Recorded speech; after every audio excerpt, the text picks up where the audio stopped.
Hey Blaine, hey Ian, thank you so much for making yourselves available. I've just pressed record Friday the 14th of November at 20:09 UK time, and I'm going to have the links to all your stuff in the description below, and people can find you on X, and both of you on X and everywhere else. Let's get into it, gentlemen, looking at the world from your eyes. Where do you want to start? EM, you're the dealer's choice here.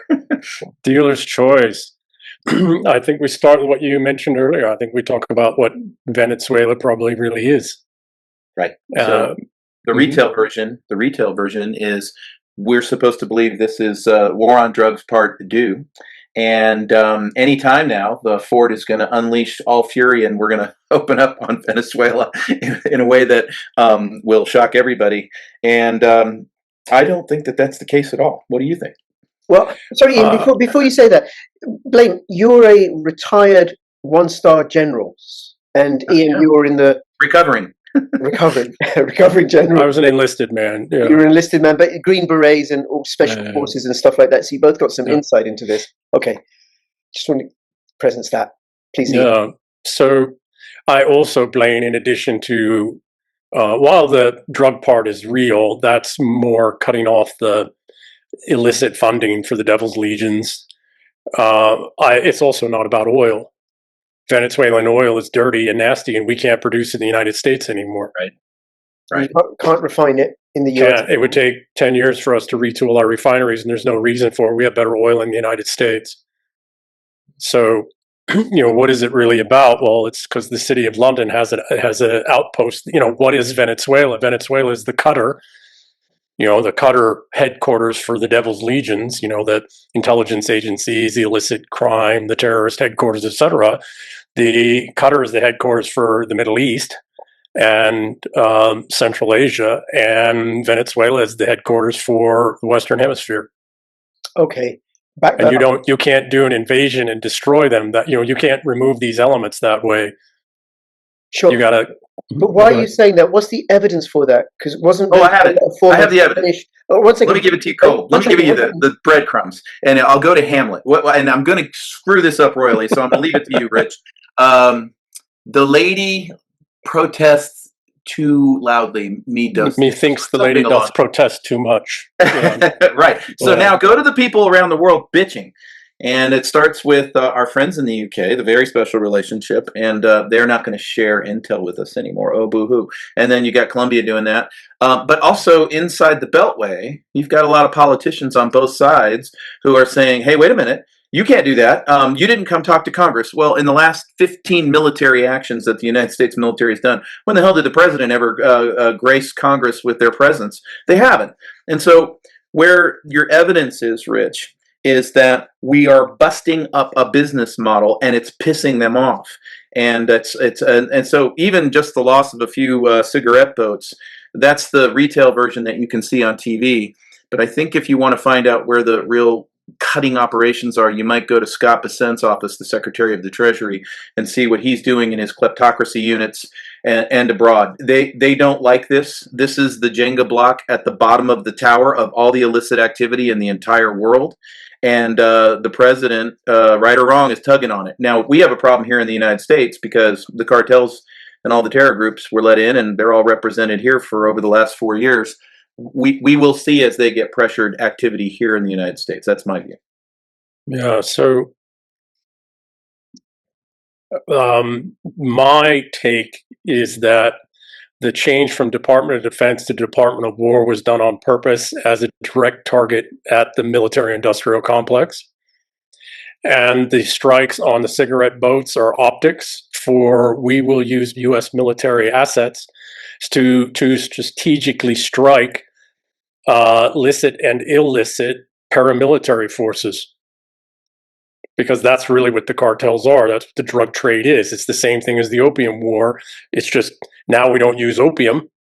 We use fentanyl and cocaine and other things. And the other piece is that you could have one of those fast boats loaded up with no drugs at all and a whole lot of high explosives or weapons or fighters. And you have to be able to demonstrate that we will strike targets in the Gulf of America, which I think is also another part of the name change. This isn't your pond anymore, it's ours. Blaine, you said that the clue that it's the City of London is because of the Uniparty members in Washington who are protesting about this violation of the War Powers Act. And then also the fact that the UK said we're not going to share intelligence with you, Trump, because you're breaking the law. Because the UK has never broken international law, as we know, right? Good law-abiding nation that it is, right? But then I think also when Venezuela sent its gold and it's been unable to get its gold back from London, that would be part of it as well. But Venezuela I think it was a Spanish colony. I can understand the British hold on India and on Qatar because they were former British colonies. So how did Venezuela become captured by the British? They're not captured by the British. They're captured by Langley in support of the British. Right. What's happening is that we are now at war with the intelligence agencies. Right. For the United States, it's Langley versus Tampa. Langley's where CIA headquarters is. Tampa's where Special Operations Command's headquarters are. Admiral McRaven was the one who tried to stand SOCOM up. And Blaine, I think you were there at the time. Yeah. He tried to stand SOCOM up as its own branch of the military. Right. Specifically to go after this problem. We just weren't ready. And he couldn't get the supports from the other combatant commanders and the TSOCs and, et cetera, and Congress and all the other Department of Defense, et cetera. But what's happening right now globally, we need to understand is that just like Russia prior, 20 some odd years ago, and China now over the last 10 years, 10, 11, 12 years, we have now gone to war with the financialists and their kill chain. And that means you have to take out their devil's legions. You have to take out their intelligence agencies, their assets, their paramilitary, self-funding paramilitary assets, both on the books and off the books. And what are the cartels? They are self-funding, off-the-books paramilitaries that we built in South and Central America, starting in the really going back to Smedley Butler, right? He talked about this in the 1920s and 30s. But really, the first two CIA coups in the world were Iran, and I think the second one was Venezuela. Yeah, that's right. Right? That was the early 1950s. And then they tried Cuba, and that one failed in the early 60s. But, the point is that the drug and human trafficking trade and the flooding of South and Central Americans into our country in the tens of millions is an intelligence operation. On behalf of the financialists, headquartered out of Wall Street, London, Amsterdam, Venice, Rome, Switzerland. Who provides, and I have family from Switzerland, I have family in Switzerland, who provides the security, the close-in security, highly trained for the popes? The Swiss. Yep. Who launders, who doesn't launder, but who winds up with the largest portion of the private wealth that's laundered through all of this stuff? The Swiss. Yeah. I think an elegant part of this operation, Rich, is that when we present forces in and around Venezuela like we're presenting, and this isn't just about Venezuela. We have knocked over bees nests in Mexico, Colombia, other places. Caribbean. But what happens when you see all these cartel kingpins and bosses that they're trading business while all the illicit activity is bad enough? We're losing 70,000 Americans a year to fentanyl. They're the money launderers to all of it. And this is how the juice flows all over the world. And so, again, by presenting the forces the way we have, a lot of these thugs pee their pants. And then the first thing they do is they run to the phone. And then the first thing they do is they start calling in all directions, all their friends around the world, saying, you got to help me. Trump's a madman. He's going to do something, and we're going to lose a lot of business here if he starts blowing up labs and illicit activities all over the place. And so what are they doing? By screaming into all these phones and getting on their computers, which they're doing, we have the capability to suck all that up. All of that evidence gets sucked right in, and it points the direction to the ones who are protesting all over the place, including the swamp of Washington, D.C., where you've got paid off, blackmailed, extorted, bought and paid for politicians, and on and on. Well, not just right in on through the D.C. city of London. They're in every state. globally. Go ahead. Globally. Yeah. And so this is stage one of the operation. And then that gets handed over to Scott Bessent. And rather than seeing the 82nd Airborne drop 1,200 into Caracas, Scott Bessent's the combatant commander here, and he's the one who's going to town on rolling this stuff up. So we don't get to see a lot of this invisible action, but what we do get to see is President Trump will be called, oh, he flipped, he's no longer a peacenik, he's a bloodthirsty warmonger, he's going to want to create all these wars. And again, those who get out with their talking points because they're forced to, who get up and say, we won't tolerate this cigarette boat being shot, because they know their constituents here in the United States won't put up with that. It's like, what are you talking about? We're knocking out drug runners.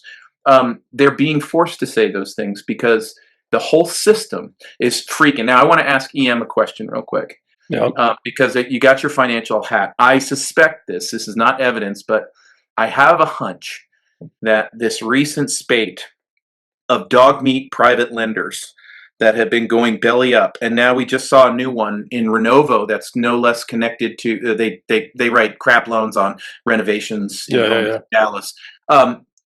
Just last month, BlackRock listed them as collateralized at 100 cents on the dollar at par, and today they've said no, they're zero. I see money drying up all over the place, and do you think that with this spate of private banking failures and shadow banking failures that we have a correlation here?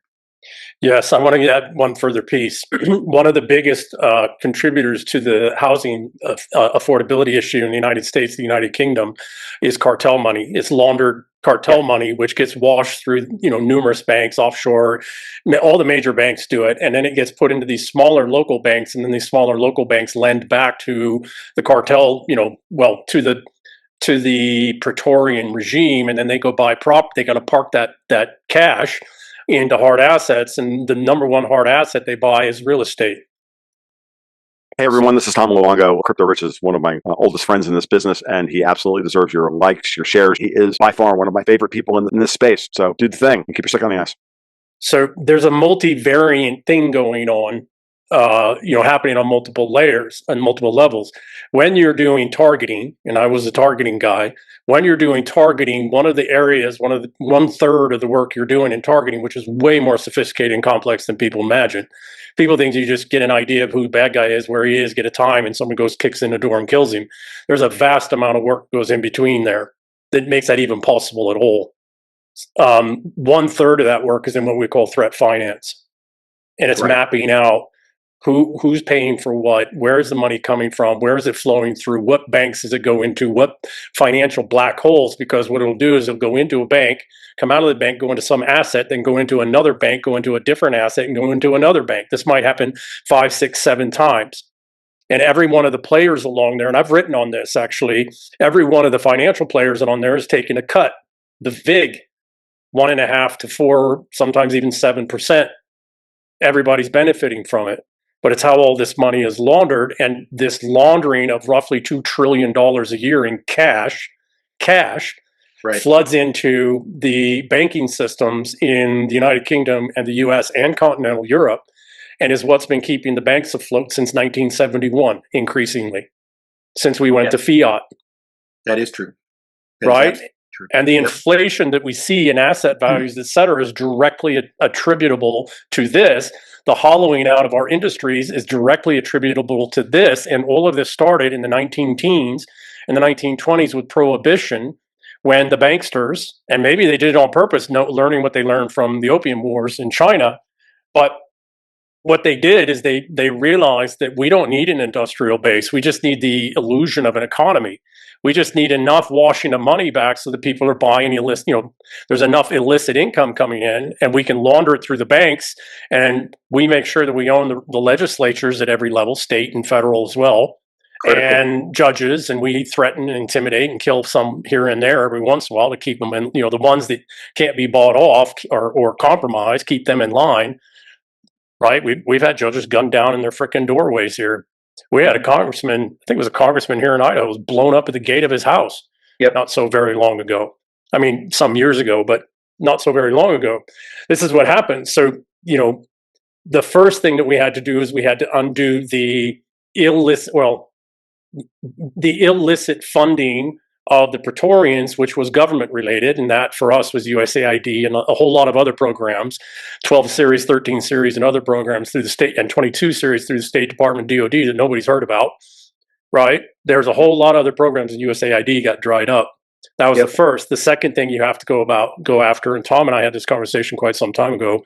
The second revenue streams you have to go after is this illicit cartel monies. And when we say cartels, like Hezbollah is the biggest money laundering group in the world. They're the ones who take in for not just terrorists, but for cartels, etc. These are all the hip with Venezuela. Correct. And Nigeria and elsewhere, not necessarily with the country, but Devil's Legions factions within, right? Right. Excuse me. So you have to go after this funding so that they can't fund their war starting, whether it's World War III or Civil War funding capabilities. And as you're doing this, you also are doing exactly what Blaine said. For me as a targeting guy, you're doing your threat financing and you're figuring out who's not related to the cartels at all, but is benefiting from who's built their wealth in real estate, art, or entertainment, or any of these other ways in which the money's getting laundered.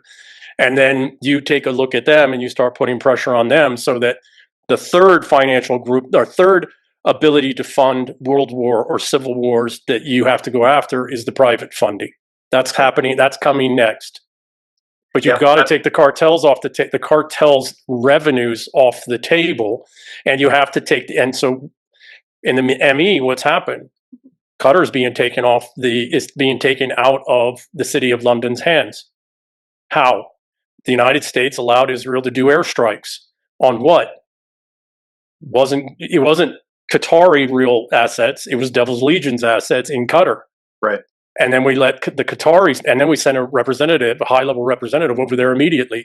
And what have we done? We've let the emir know that we have their security and we have his back if he wants to kick these people out of his country finally.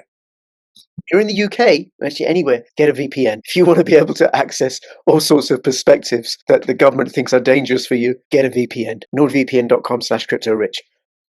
So what you have back and now home, we have to do that in Venezuela. Terribly sorry, Blaine. Right. Venezuela is the next critical node globally. And then we got a Southeast Asia problem. Right. But yeah, Blaine, please. If you go to 2008 in the global financial crisis, there's a statement or phrase, a catchphrase cliche that came out of that is highly indicative of what happened then. And that is the concept of too big to fail.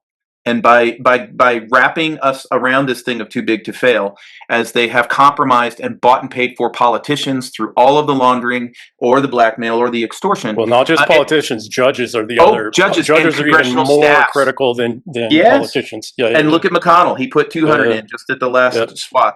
So now you have this interesting helix of normally in the United States, when these institutions like BlackRock, State Street, Vanguard, when they get too big, then you have an antitrust action. Well, now there's no such thing as antitrust in the United States. You have a military-industrial complex where anybody would say that's predatorial and anti-competitive. Same thing with these banks that are now listed as too big to fail. Same thing with now you see the AI industry struggling, trying to get into this category of too big to fail. In fact, you've got Sam Altman demanding $1.5 trillion for the monstrosity he created.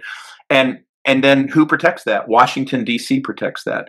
And so in that juggernaut, you now have the ability for the financialists to roll on into the World Economic Forum and just basically declare one world government totalitarian order, just like they have been by other terminologies. So your UN SDG goals, that's what we want to do. Not representing my investors the right way, but doing woke DEI to tear down a company. It's something as simple as a private equity firm getting an American company that's doing very well. They buy it, they load it up with debt to the gills, and they let it die. And they pocket the cash and they move on. And that would not be possible if they didn't have protection out of Washington, D.C. on both sides of the aisle. Well, not just that, but they also need what I call unearned liquidity. Yes. They need cheap money. I've heard you say that before. That's right. Because otherwise it doesn't work. And what is earned liquidity? Earned liquidity is on useful, necessary labor production. Right. Right. It's return on labor versus return on capital. any return on capital earnings are unearned liquidity. That's just theft, right? So the whole system only works if you have, and even that fake money system, as you're skimming off the top and you're not reinvesting in productivity in all these ways, and so productivity is falling off and collapsing. Right. How do you compensate for that? Well, how do you keep the whole thing having the appearance that it's working? You need an ever larger amount of illicit funding. Human trafficking's taken off in the last 20 years to an unbelievable, unprecedented in history rate. Why? Because human beings, and 19% of that's for sex, the rest is still labor or organs, right? Over 50% of it is still for labor, labor slavery all over the world, including in Europe, including here, right, in its various forms. Humans, as illicit commodity, have the highest return, the highest margins of any illicit product in the world, even way above drugs, including fentanyl. So how they've been compensating, they took down Libya. We've had open air slave markets in Libya for years. Right. Right. And where are most of those going? They're going into the Middle East. They're going into Europe, other parts of the world. So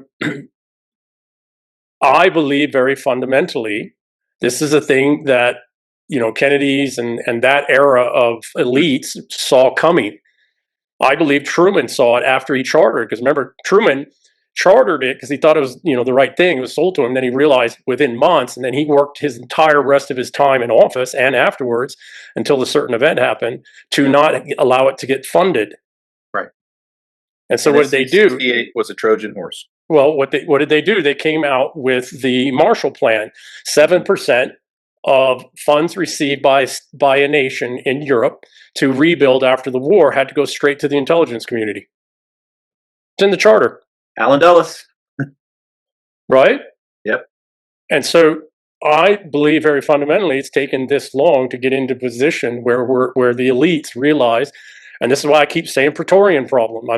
It's not hyperbole. It's people need to study how dangerous Praetorian regimes are, how powerful they are, and what it takes to remove them. It's unreal, because all of it is in nearly, their whole modus operandi is to hide everything. Yeah.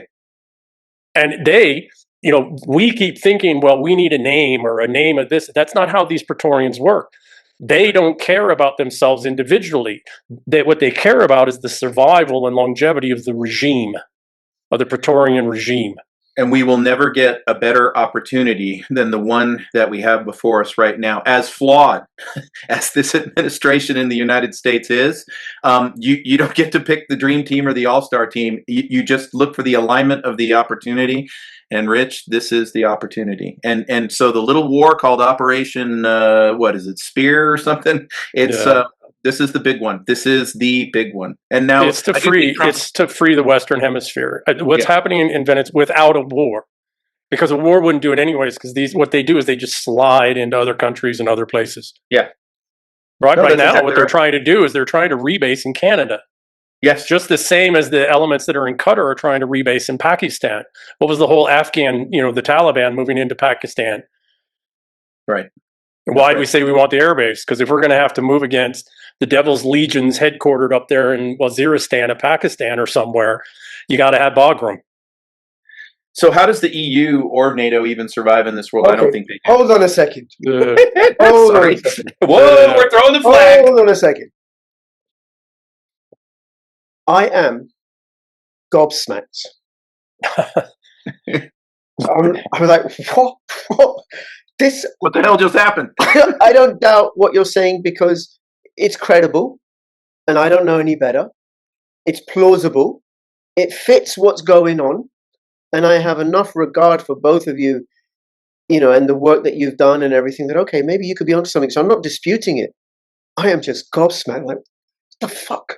I've just finished work. I'll come and have a nice little video with Blaine and see where we go. Like, what the fuck? It's like, what is it? I've opened the fridge door and there's this massive cesspit full of snakes and vipers and oh my god! Don't forget scorpions. Scorpions too. The scorpions are in there. Scorpions as well, right? So I I wanted just talked say to that. Jeff Gilson this morning, the speechwriter for Margaret Thatcher. He wrote a great book, Maggie's Hammer, and I was did a radio hit with him this morning. And I didn't even get to talk first, and he laid out just exactly what we're talking about, all by himself, without me ever meeting him in his life, Well, in near granular detail from the Europe standpoint. And Europe's the only done. reason that he picked this banner up is because his deputy during those years when he was the speechwriter, he found himself in a door jam with a bullet in his head one day because he wasn't playing ball. And that was meant to send a chilling statement to everybody there. And then Jeff, to his credit, went down the rabbit hole. And I'm sorry, but you got to go into the rabbit hole. For me, it was Benghazi. I was running logistics for the European theater. Wait a minute. This is... what's going on here? I have an oath to a constitution, not a president, and then you start to really educate yourself on what all this is. Okay. So the Devil's Legion's headquarters. One second. Yeah. So your podcast is Dangerous Intellectual. And who's this guy you interviewed? Oh, this wasn't on my podcast. This was on an American radio program this morning. Jeffrey Gilson, former speechwriter for Margaret Thatcher. All right. Okay. But people should listen to your podcast anyway. I appreciate it. Everybody loved the episode that you were on, and I can't wait till they get to listen to EM. We had a great talk. Yes, because you're on that as well, right? And I just want to say, the other thing that people should do is they should get a VPN, nordvpn.com/cryptorich, and take a stand against war. bit.ly/make war history. I should tell you one day. Perhaps I should come on your podcast, Blaine, just to talk about that. That's fine. Anyway. Okay, so Blaine, you said about the European Union. What's the deal with the European Union? How do they survive it? I have an answer, broad answer. They are scumbags. Oh, no, I agree with that. Yeah. But now do the scumbags make it through this? That's what I don't know. I know they won't. They won't. There's a more appropriate word for the Europeans, and it starts with a C and ends with a T, but as this is a family channel, I won't use it. Tom's not here. I've seen you use that word before, we'll my brother. pluralize it, right? But yeah. Yes. Europe's done. European Union's done. They're going to try one last gasp. The Devil's Legion's headquarters in Europe was the Ukraine, and it's done.